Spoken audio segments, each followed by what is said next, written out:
Produksi Balpiri dan Karol Superpil mempersembahkan drama radio serial Tutur Tinular.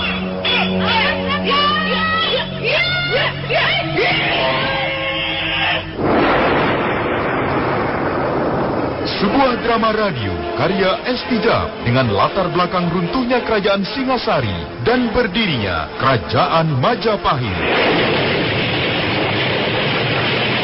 Tutur Tinular, sebuah kisah yang bertutur tentang semangat kesatria, kesetiaan, politik, nafsu angkara, dan kisah asmara.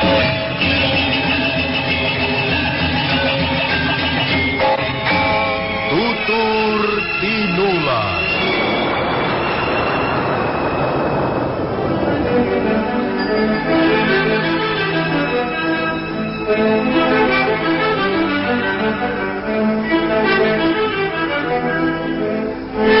Naskah ditulis dan diolah oleh Estijab. Hiasan musik dan sutradara C. Ispriyonoka. Kali ini mengetengahkan episode ke-18 dengan judul Dendam Lama dari Kurawan.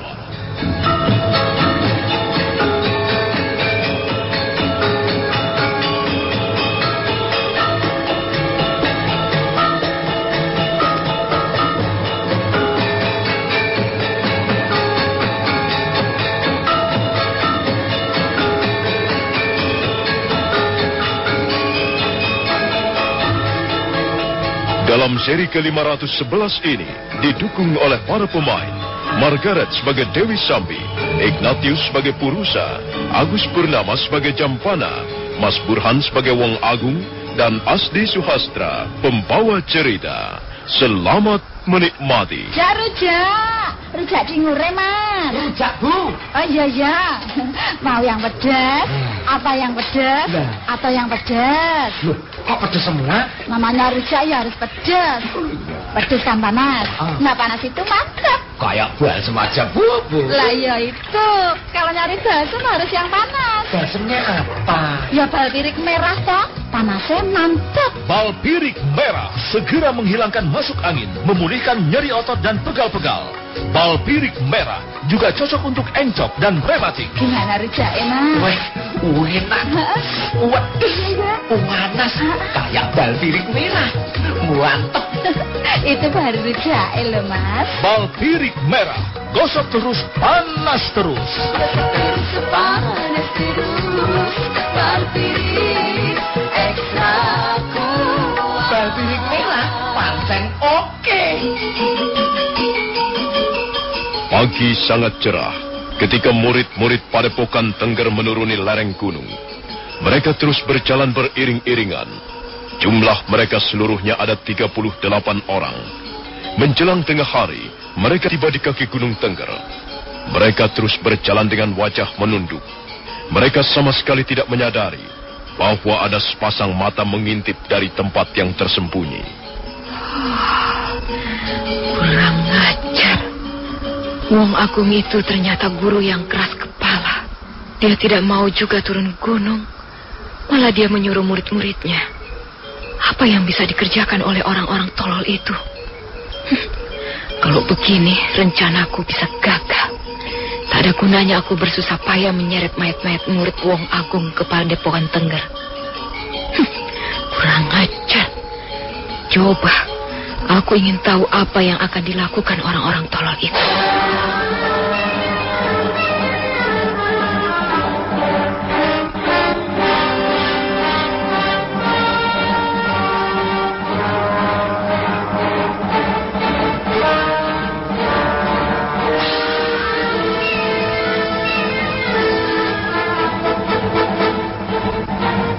Sementara itu, murid-murid Padepokan Tengger terus berjalan. Mereka berjalan semakin jauh meninggalkan kaki Gunung Tengger. Menjelang sore hari mereka sudah tiba di kaki Gunung Bromo. Dua orang yang berjalan paling depan, yang bernama Purusa dan Jampana, buru-buru mengangkat tangannya ketika melihat seorang wanita menuntun kuda. Lihat, Adi Jampana. Ada seorang wanita mengadang di tengah jalan. Ya, sepertinya ada yang hendak ditanyakan kepada kita, Kakang Purusa. Maaf, tuan-tuan. Sepertinya tuan-tuan baru saja berjalan jauh. Apakah saya boleh tahu hendak pergi kemanakah sebenarnya tuan-tuan ini? Apa perlunya kau ingin mengetahui urusan kami? Maaf, Tuan. Saya hanya sekedar ingin tahu saja. Itu kalau tuan-tuan tidak keberatan. Kami tidak hendak pergi kemana-mana. Apakah tuan-tuan datang dari lereng Gunung Tengger? Ya, kami adalah murid-murid Padepokan Tengger. Oh, begitu. Jadi tuan-tuan sekalian adalah murid-murid Padepokan Tengger. Maaf, saya tidak tahu. Lalu mengapa tuan-tuan meninggalkan Padepokan Tengger? Apakah di atas lereng sana telah terjadi bencana gempa bumi atau tanah longsor? Kami memang baru saja terkena musibah. Tapi bukan musibah bencana alam. Itulah sebabnya kami terpaksa meninggalkan Padepokan Tengger. Oh, kasihan sekali. Tentulah tuan-tuan baru saja mengalami peristiwa yang kurang menyenangkan. Ya, begitulah. Semula kami hidup dengan tenang di Padepokan Tengger. Bertahun-tahun kami hidup dengan tenang dan damai bersama Guru Jana Mahadwija. Tapi akhirnya kami harus meninggalkan Padepokan dan kembali ke rumah kami masing-masing. Mengapa bisa begitu? Apakah tuan-tuan sudah menyelesaikan pelajaran dari Guru Mahadwija? Bukan begitu. Apa yang kami peroleh dari guru masih sangat sedikit. Ibarat orang yang sedang kehausan. Maka kami barulah minum seteguk air. Kami masih harus belajar banyak. Tapi, ya, itulah. Padepokan Tengger baru saja kena musibah. Maka kami terpaksa berhenti belajar. Itu semua gara-gara orang yang bernama Arya Kamandanu. Arya Kamandanu? Iya. Dia telah membunuh beberapa orang sahabat kami. Dia telah menantang Padepokan Tengger. Dia telah berbuat sangat kurang ajar terhadap guru kami. Lalu apa yang dilakukan Guru Mahadwija? Mengapa mereka tidak segera turun gunung untuk mencari orang yang bernama Arya Kamandanu itu? Itulah. Kami juga sangat kecewa. Seharusnya guru turun gunung dan mencari Arya Kamandanu untuk membuat perhitungan. Dengan begitu nama baik Padepokan Tengger tidak akan tercemar. Nampaknya dalam hal ini guru kalian kurang bijaksana. Barangkali guru kalian memang sengaja tidak mau turun tangan. Karena tidak berani berhadapan dengan Arya Kamandanu.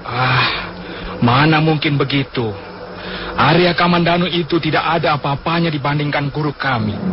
Kalau Wong Agung mau turun gunung, beliau dapat dengan mudah menemukan Arya Kamandanu dan memberikan pelajaran yang berharga. Tapi guru kami agaknya mempunyai pandangan yang lain. Kalian murid-muridnya? Tentu saja kalian sangat mengagungkan guru kalian sendiri. Tapi siapa tahu guru kalian sudah kenal baik orang yang bernama Arya Kamandanu. Dan tahu sampai berapa tinggi kemampuannya. Sehingga dia memilih tetap di Padepokan Tengger. Ya, kukira guru kalian memang tidak berani menghadapi Arya Kamandanu. Maaf. Kami tidak mempunyai urusan denganmu. Dan kami sudah memberikan penjelasan sedikit tentang diri kami. Sekarang kami mau meneruskan perjalanan.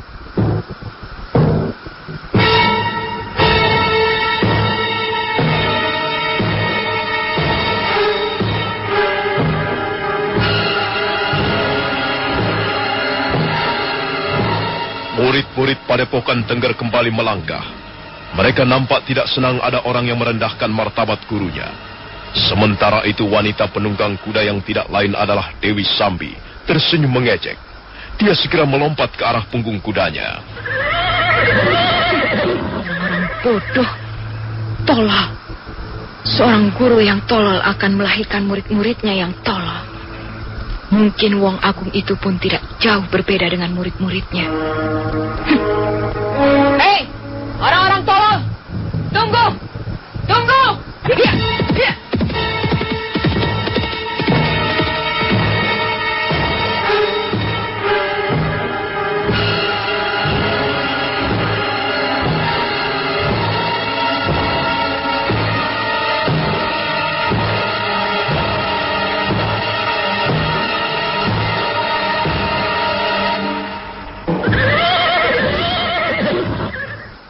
perempuan, apa yang kau lakukan di sini?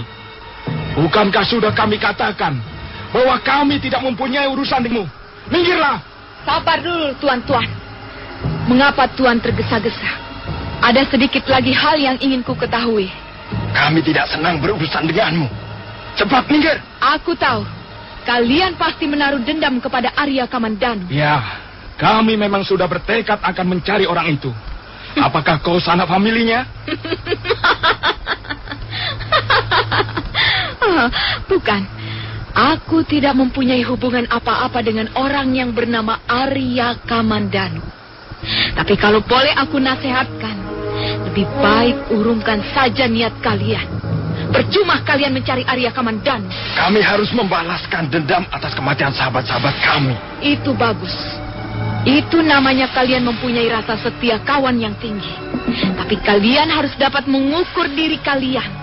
Kalian pikir mudah mengalahkan pendekar yang bernama Arya Kamandanu? Itu bukan urusanmu.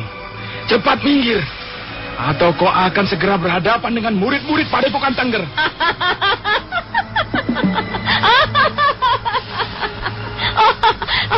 Dasar orang-orang bodoh, orang-orang gunung. Kalian pasti sama-sama pengecutnya dengan guru kalian. Adi Jampana, perempuan ini kurang ajar sekali. Marilah kita beri dia pelajaran agar tahu caranya bersopan santun. Hai perempuan, berani sekali lagi kau merendahkan martabat guru kami. Maka kami tidak akan membiarkanmu pergi dalam keadaan hidup. Kalian pikir siapa aku ini, ha? Dengar baik-baik. Buka telinga kalian lebar-lebar. Namaku Dewi Sambi. Kalian pernah dengar nama itu? Tidak. Kalian tidak perlu menjawabnya. Kalian pernah dengar ataupun belum? Tidak ada bedanya. Yang jelas sekarang ini, kalian sedang berhadapan dengan seorang wanita yang seharusnya kalian cari-cari. Untuk apa kami harus mencarimu?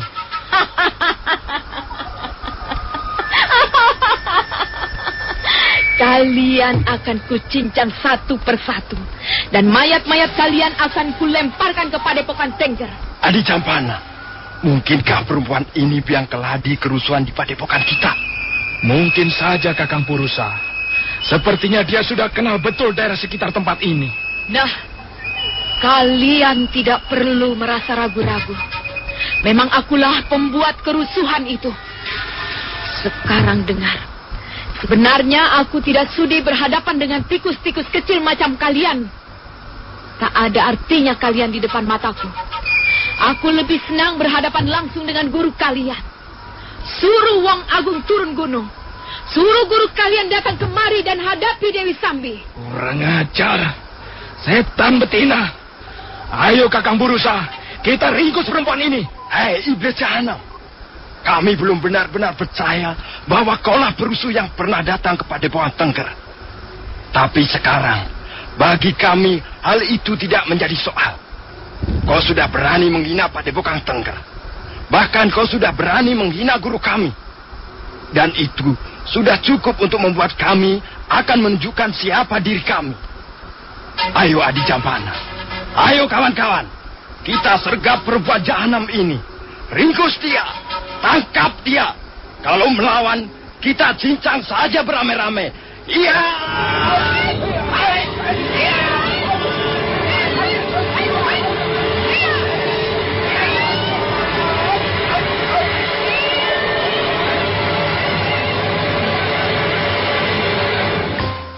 Aduh, sakit pinggang, jalannya sempoyongnya. Boyok kuloro. Sakit pinggang jadi sembuh, minum karo super pil. Boyokku loro. Sakit pinggang, minum karo super pil. Buang air kecil jadi lancar dan sakit pinggang hilang. Aduh, sakit pinggang, jalannya sempoyongnya. Boyok kuloro. Sakit pinggang jadi sembuh, minum karo super pil. Superpil, menghilangkan sakit pinggang. Produksi Artois Pharma. Baca aturan pakai.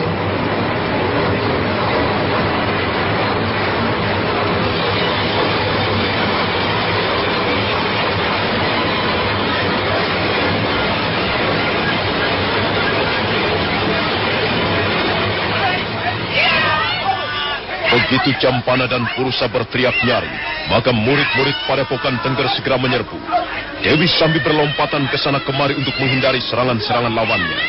Maka terjadilah pertarungan sengit di kaki Gunung Bromo. Setelah beberapa saat lamanya Dewi Sambi berhasil merobohkan 2 orang murid Wong Agung. Melihat jumlah lawannya terlalu banyak, maka Dewi Sambi memilih untuk kabur. Dan wanita pendekar itu pun buru-buru melompat ke atas punggung kudanya.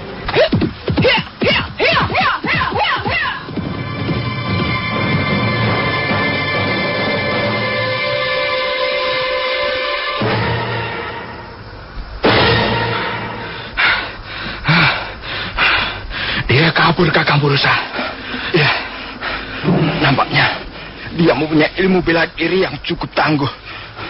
Dia bukan wanita sembarangan, Adi. Mungkin memang dialah yang keladi kerusuhan di padepokan kita.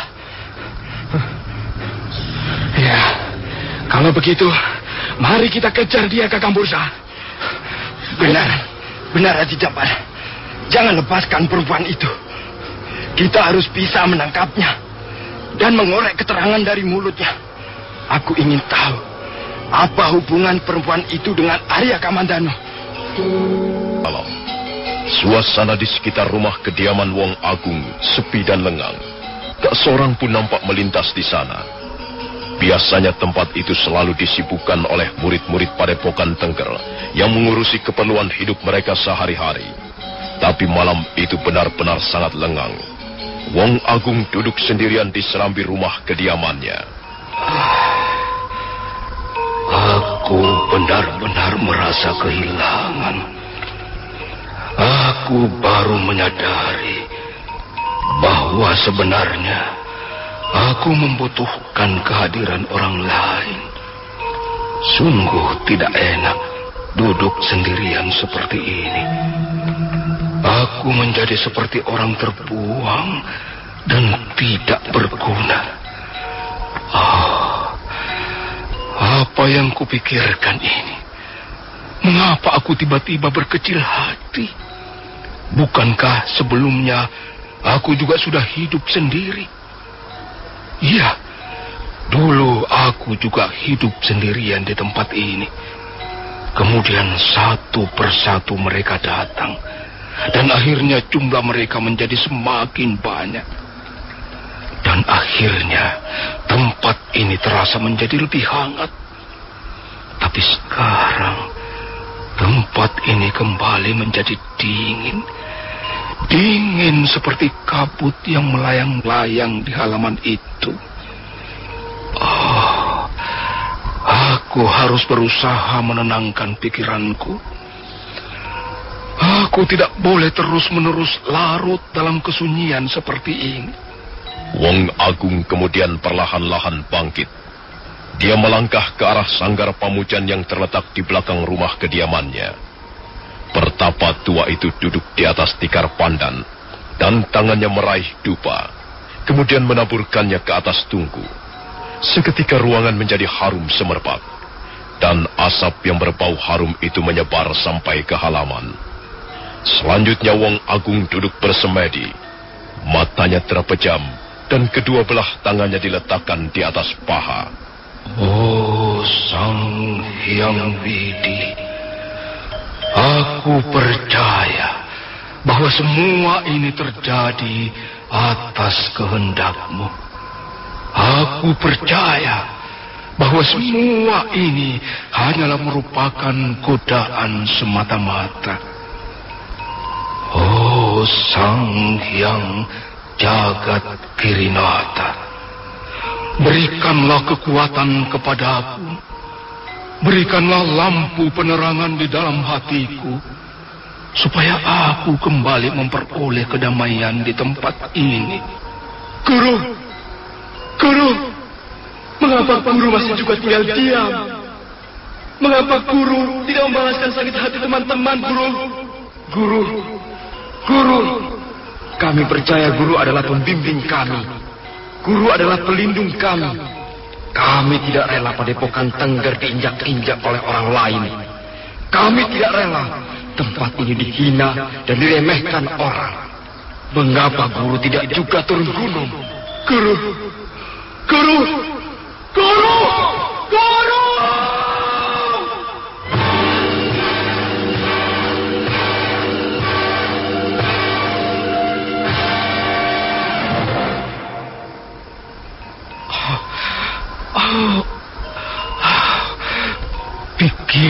Pikiran itu selalu datang mengganggu. Setiap kali aku duduk bersama Adi untuk menenangkan hati, pikiran itu selalu datang. Apakah akan selamanya begini? Apakah selamanya aku tidak akan mampu mengatasi pikiran-pikiran kalut begini? Kau telah gagal, Wong Agung. Kau memang tidak pantas menyandang nama Guru Jana Mahadika. Kau gagal membina murid-muridmu dan kau gagal menjadi manusia sejati. Nah, Wong Agung, sekarang apa yang kau lakukan? Jalan apa yang akan kau tempuh? Apakah kau masih akan tetap bertahan mendekam di tempat ini? Lihat, Wong Agung, lihatlah kenyataan pahit yang menimpa padepokanmu. Murid-muridmu terbunuh. Tapi mengapa kau masih duduk berpangku tangan? Apakah kau ingin berlaku sebagai pengecut? Tidak!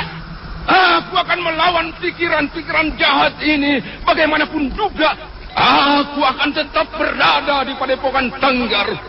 Aku tidak mau turun gunung.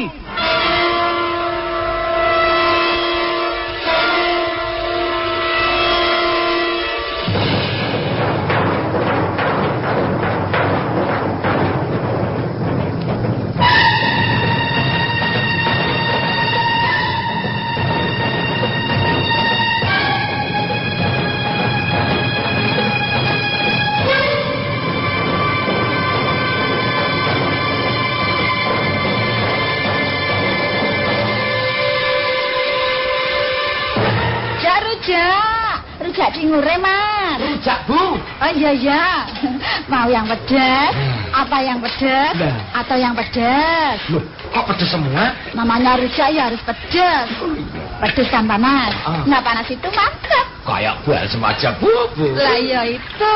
Kalau nyari balsem harus yang panas. Balsemnya apa? Ya balpirik merah toh. Panasnya mantap. Balpirik merah segera menghilangkan masuk angin, memulihkan nyeri otot dan pegal-pegal. Balpirik merah juga cocok untuk encok dan rematik. Gimana rujaknya, Mas? Wah, enak. Waduh, panas. Kayak balpirik merah. Mantap. Itu baru rujaknya loh, Mas. Balpirik merah, gosok terus, panas terus. Panas terus. Balpirik ekstra kuat. Balpirik merah, pancen oke. Mitra Karimata, Anda masih menyimak serial Sandiwara Radio Tutur Tinular di 1033 Karimata, Kebanggaan Madura. Tidak. Aku tidak boleh menuruti perasaanku. Aku akan melawan hawa amarah dan nafsu dendam ini. Aku tidak akan turun gunung.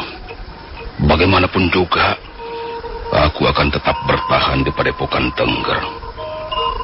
Soal kematian murid-muridku, bukankah itu nasibnya? Semua manusia tidak bisa melawan nasibnya sendiri.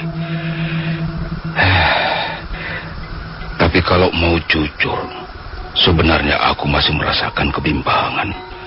Yakin benar bahwa sikapku ini dapat digolongkan sikap yang bijaksana. Biasanya seorang guru akan membela mati-matian nama baik perguruannya. Jika ada murid-muridnya yang mengalami malapetaka karena perbuatan seseorang di luar perguruan, dia pasti akan turun tangan. Tapi apakah Apakah sikapku seperti itu sudah pasti mencerminkan kebijaksanaan dan keadilan? Tidak. Aku tidak yakin. Dan aku tidak akan merubah keputusanku. Aku harus tetap tinggal di tempat ini. Wong Agung.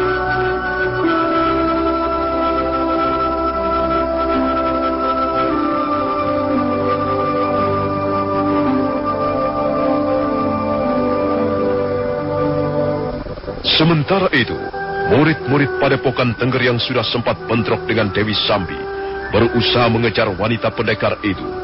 Mereka berlari-lari di kaki Gunung Bromo menuju desa Hanyiru. Menjelang tapal batas desa Hanyiru, akhirnya mereka dapat menyusul buruan mereka. Waktu itu malam sudah turun dan hari menjadi gelap. Jampana dan Purusa memberikan isyarat kepada teman-temannya agar berhenti ketika mereka tiba-tiba melihat seorang wanita menghadang di tengah jalan. Berhenti kawan-kawan. Berhenti. Dan bersiap-siaplah. Lihat. Perempuan liar itu sudah melukai beberapa orang teman kita. Karena itu, dia harus mempertanggungjawabkan perbuatannya.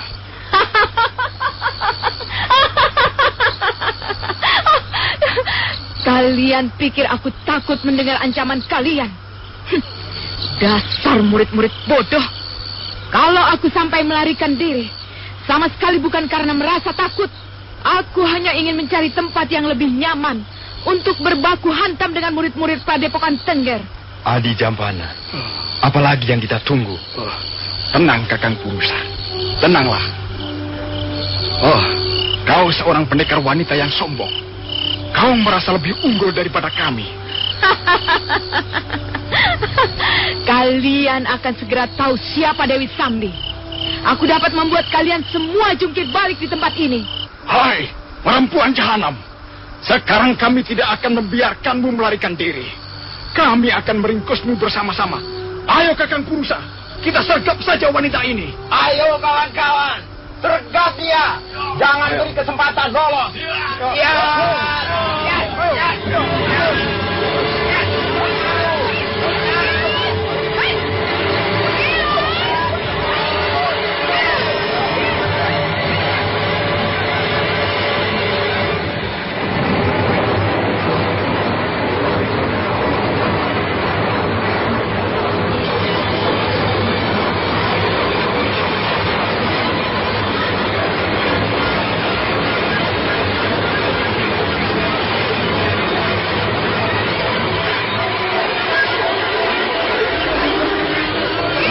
Dewi Sambi mengamuk.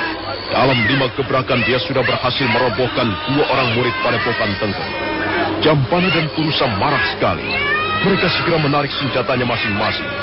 Jampana melolos sebilah pedang pendek, sementara Purusa mencabut keris. Kemudian kedua-duanya menghambur ke arah Dewi Sambi.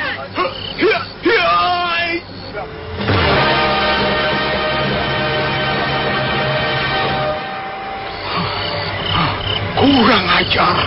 Dia melarikan diri lagi, Kakang Purusa. Dia berlari ke arah desa Ayu. Wanita jahanam. Dia sudah membunuh 2 orang sahabat kita. Dia sudah membunuh mereka di depan mata kita. Aku tidak terima. Kita harus bisa meringkus orang itu. Benar, Kakang. Belum puas rasanya hatiku kalau belum bisa merobek-robek mulutnya yang sombong itu. Ayo. Ayo, Kakang Purusa. Kita kejar lagi dia. Ayo.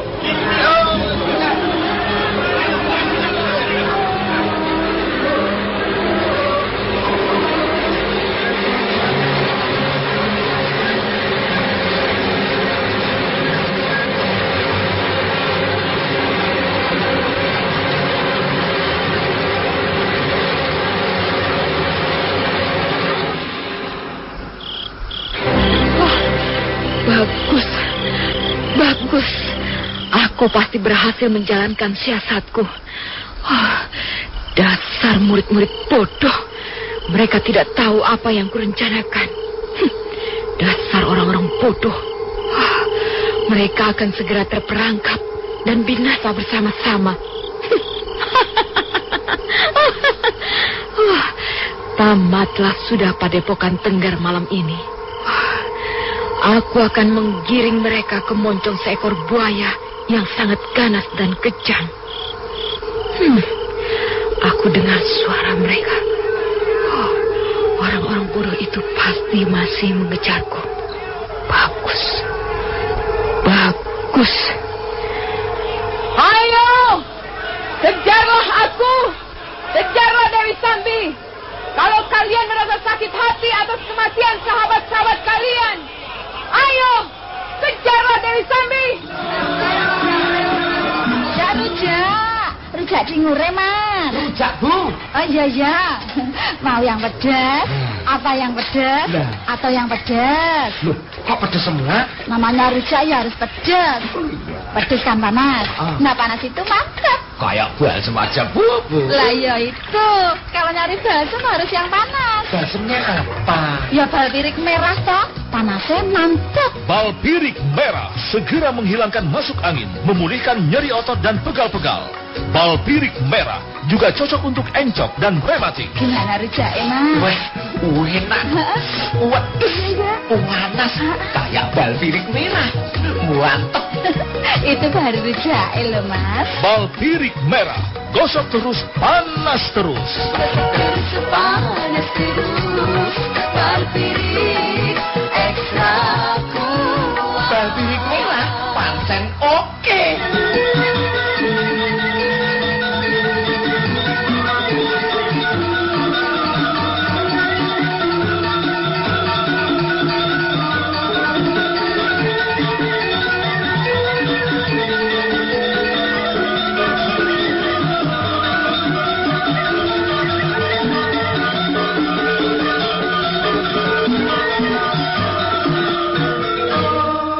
Dewi Sambi terus berlari menyusuri gelapnya malam. Setelah beberapa ratus langkah berlari, dia tiba di sebuah persimpangan jalan. Dia mengambil arah kiri menuju desa Watu Babat. Tak seorang pun ditemuinya di tengah jalan. Desa Watu Babat seolah-olah malas bangun, sekalipun kehadiran seorang tamu tak diundang. Karena merasa lelah, akhirnya Dewi Sambi berhenti di sebuah tikungan yang banyak ditumbuhi pohon-pohonan rindang. Nampaknya orang-orang bodoh itu tertinggal jauh di belakangku. Tapi aku yakin mereka masih mengejarku. Aku harus dapat menemukan pendekar aneh itu. Kalau aku dapat bekerja sama dengannya, maka hal ini akan sangat menguntungkan. Dia seorang pendekar yang tangguh, dan dia memiliki jurus-jurus pedang yang sangat cepat bagaikan kilat. Kukira dia akan sanggup membunuh Arya Kamandanu. Ketika Dewi Sambi sedang berkata-kata dalam hati, mendadak terdengar suara orang melantunkan syair-syair. Suara itu bagaikan datang dari balik malam, kemudian mengalir perlahan-lahan memenuhi suasana sekitar tempat itu. Awan bergulung di atas lereng Anjasmara. Ada sukma ikut merintih di dalamnya. Ada hati membara dibakar dendam lama. Palingkan wajahmu, campakkan rasa iba, cabut senjatamu, bunuh siapa saja. Buatlah dunia menjadi bergetar dan langit berguguran, menatap pedangmu yang bermandikan darah. Kemudian celupkan tanganmu di dalam kubangan dosa. Seorang laki-laki menjadi berharga karena kekuatannya.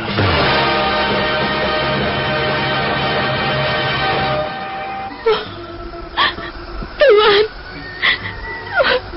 sudikah Tuhan menolong saya? Tolonglah saya, Tuhan. Saya tidak mempunyai salah apa-apa. Saya merasa tidak berdosa. Tapi mereka mengejar saya, Tuhan.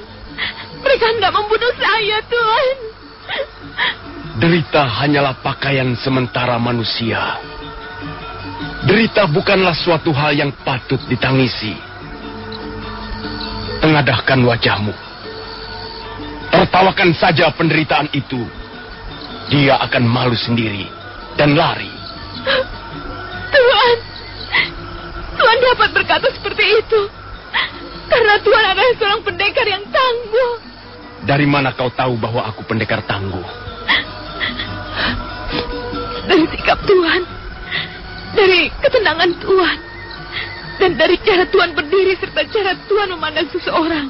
Aku tidak mempunyai urusan denganmu. Oh Tuhan, jangan pergi dulu Tuhan. Tolonglah saya.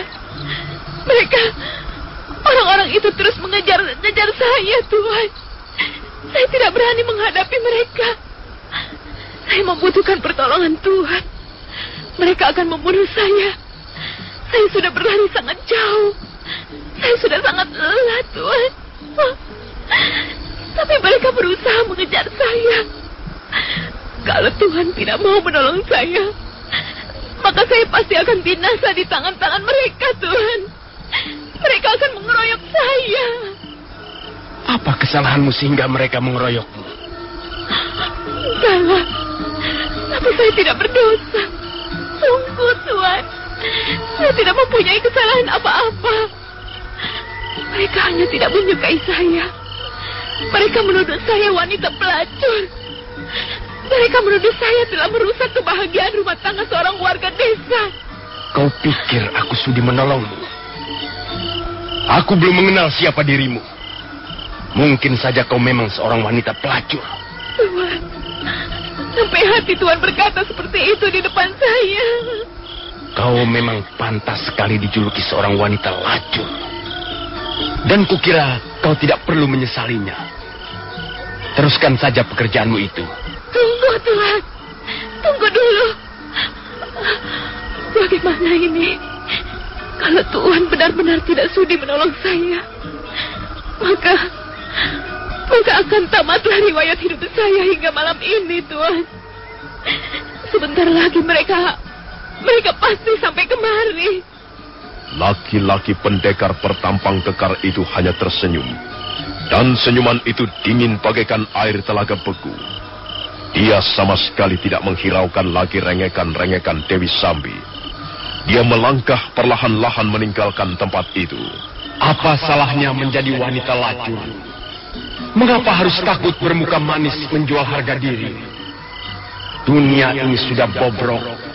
Tak ada seorang pun yang menghargai dirinya sendiri. Mereka menjual kehormatannya dengan semena-mena dalam segala bentuknya. Dunia ini sudah berpura-pura kepadamu. Maka kau tidak perlu jujur lagi kepadanya. Jadilah pelacur yang baik. Senyumlah kepada siapa saja untuk memperoleh kesenangan-kesenangan. Malam ini, kau harus gembira dalam dekapan laki-laki. Karena fajar pagi akan segera tiba. Dan orang-orang akan melihat wajah di balik topengmu. Tuhan, tunggu Tuhan, tunggu. Oh Tuhan, jangan tinggalkan saya sendirian Tuhan. Saya benar-benar merasa ketakutan. Sudilah kiranya Tuhan menolong saya. Nasib saya dalam genggaman Tuhan. Jangan tinggalkan saya Tuhan. Usirlah mereka itu. Usirlah orang-orang itu Tuhan. Bukankah sudah kukatakan bahwa aku tidak mempunyai urusan denganmu? Mengapa kau masih mengejar-ngejar aku? Mengapa kau masih berlari-lari menyusulku? Ayo, cepat tinggalkan tempat ini dan jangan mengganggu aku lagi. Ampun Tuhan, ampunilah saya. Untuk kali ini saja Tuhan. Saya mohon pertolongan Tuhan. Nasib saya benar-benar berada di dalam tangan Tuhan. Dengar baik-baik, hei wanita lacur. Aku tidak pernah menyukai turut campur urusan orang lain. Tapi Tuhan, saya benar-benar membutuhkan pertolongan. Saya hanyalah seorang wanita. Saya tidak sanggup menghadapi mereka sendirian, Tuhan. Mereka pasti akan membunuh saya. Tolonglah saya, Tuhan. Cepat pergi. Tinggalkan tempat ini. Tuhan. Tuhan sungguh kejam. Tuhan tidak mempunyai pri kemanusiaan. Apakah Tuhan telah lahir dari sebongkah batu? Tuhan pastilah mempunyai seorang ibu. Dan ibu Tuhan adalah seorang wanita yang baik. Seperti juga halnya saya, Tuhan. Tutup mulutmu. Cepat pergi dan jangan ganggu aku. Tidak, Tuhan. Saya tidak akan pergi. Kalau kau tidak mau pergi, bukan mereka yang akan membunuhmu, tapi aku sendiri yang akan mencincang tubuhmu. Saya lebih senang mati di tangan seorang pendekar. Jadi kau ingin mati? Ya, saya bermaksud minta pertolongan Tuhan. Tapi kalau hal itu justru membuat Tuhan tersinggung dan marah, dan Tuhan ingin membunuh saya tidak keberatan. Saya akan merasa sangat bangga bisa mati di tangan seorang pendekar tangguh seperti Tuhan. Silakan Tuhan. Saya sudah terima nasib. Saya pasrah. Silakan bunuh saya. Aku muak melihat sikapmu. Tuhan. Tuhan jangan pergi. Tunggu Tuhan. Tunggu dulu.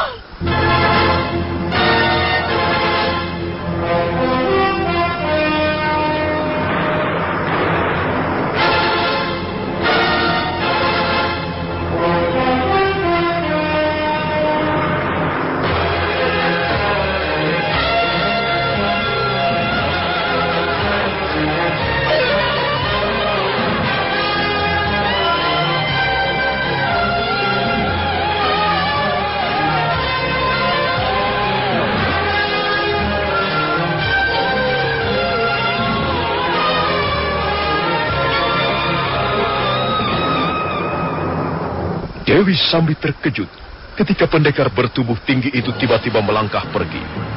Dia kembali berlari-lari menyusulnya. Sementara pendekar bertampang dingin itu semakin mempercepat langkah-langkahnya. Mereka berkejaran dalam gelapnya malam. Nah, saudara pendengar, bagaimanakah kisah selanjutnya? Ikuti